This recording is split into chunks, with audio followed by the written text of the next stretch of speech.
Hey everyone, welcome back to the channel. Today I'm going to start the process of installing a water-to-air intercooler setup on my diesel swapped TJ Wrangler. Now, in my last video, I finished installing the BorgWarner K03 Turbo on my Kubota V2403, but it became apparent that my EGTs were completely out of control and I needed a way of cooling the charged air going into the motor.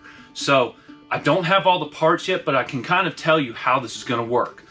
I'm actually going to go with a dual water to air intercooler setup just because of space. These are really tiny intercoolers, and I went with two because I'm tired of fighting heat. So the way this is going to work is you're going to have the turbo clocked, a small intercooler over there, it's a barrel style, a right angle piece, an aluminum tube coming across the front of the motor, another right angle piece here, and you can see this was actually just sitting here. I actually forgot it was sitting there.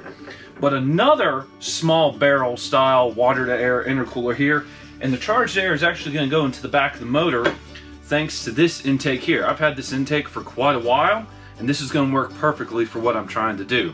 Again, I'm not completely sure I need two tiny water to air intercoolers, but everything else I have tried and measured and spec'd out just wasn't going to fit. Moving the engine forward because of the doubler has really hurt me. So with all that said, we're going to first start off by removing the intake on my Kubota V2403. So let's get to work. First, we're going to remove the charge pipe from the turbo to the intake. Then we are going to remove the hard lines going from the injectors to the injection pump. Once those are removed, we'll disconnect the boost pressure sensor and this map sensor for my AW4 automatic. Once all of that has been disconnected, we can then remove the stock intake manifold off of my Kubota V2403.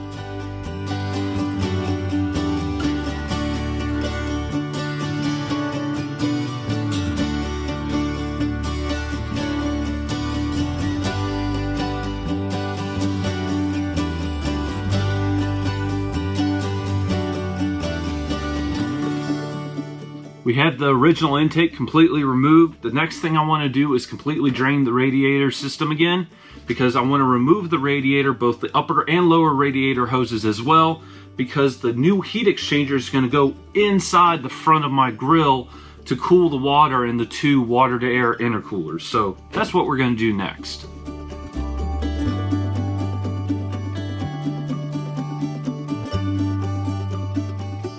With the coolant now drained out of the radiator, we are going to be removing the factory coolant overflow tank. I have some replacement ones. They're much smaller, and I need these smaller coolant overflow tanks because this is going to be the boost pipe that goes in front of the motor.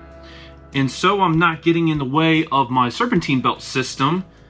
I need it right about here. And if you notice, this is going right where that tank is, which is why we are going to a much smaller diameter tank, but it will still work for what it needs to do, which is to allow the coolant in the system to expand, and when the coolant cools back down, it will suck the coolant back into the system so we won't have air gaps. So let's get back to work.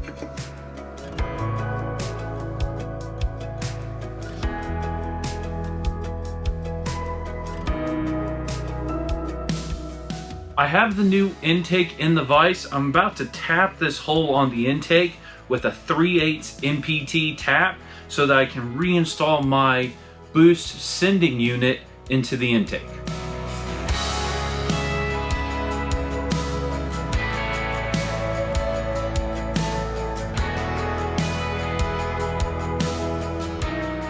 With this port tapped, and I went ahead and put red Loctite and the adapter in there, we're now going to re-hook up the intake briefly. I'm going to check all my hard lines to make sure they still work, but then I need to figure out where I'm going to drill the new hole for the boost reference for my AW4's transmission controller.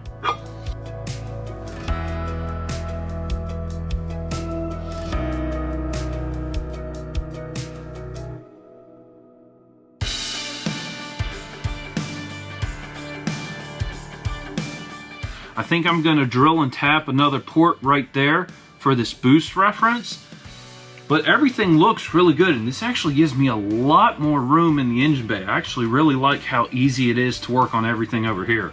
This is going to be a really nice setup if I can get everything to line up. The immediate thing I do realize though is I am going to have to remove the TPS sensor or throttle position sensor for this linkage over here.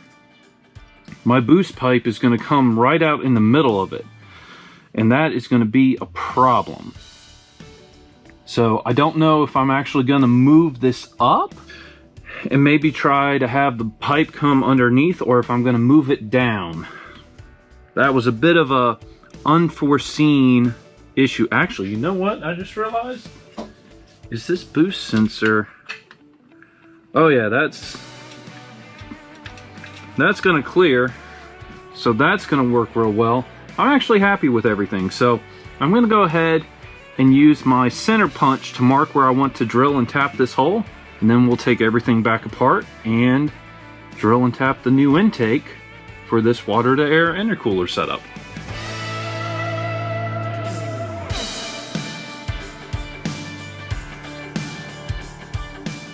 All right, we're going to drill and tap a 1/4 inch MPT into the intake for our boost reference for the TCU.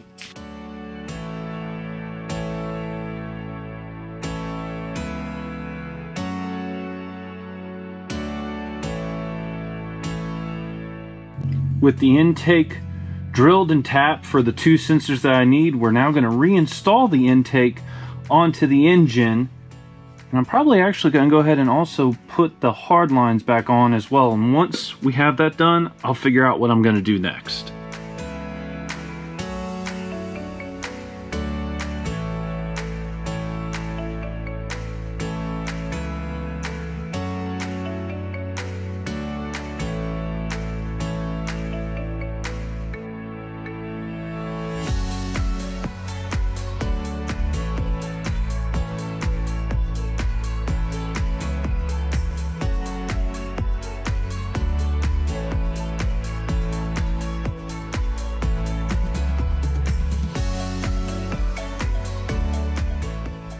Alright everyone, that's all I have for this video. I'm very happy with how this turned out.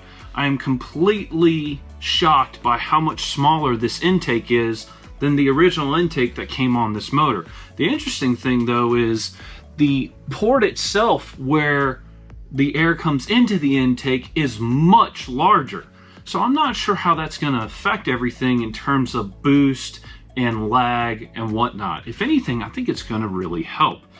But anyway, I ended up not taking the radiator off because I realized the way I installed the electric fan, I don't have an easy way of disconnecting it right now.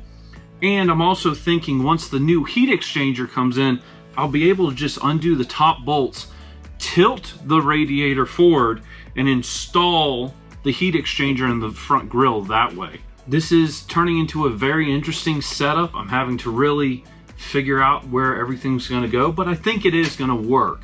And if not, we'll take it apart and keep at it until it does work. So anyway, it's YouTube. You know what to do.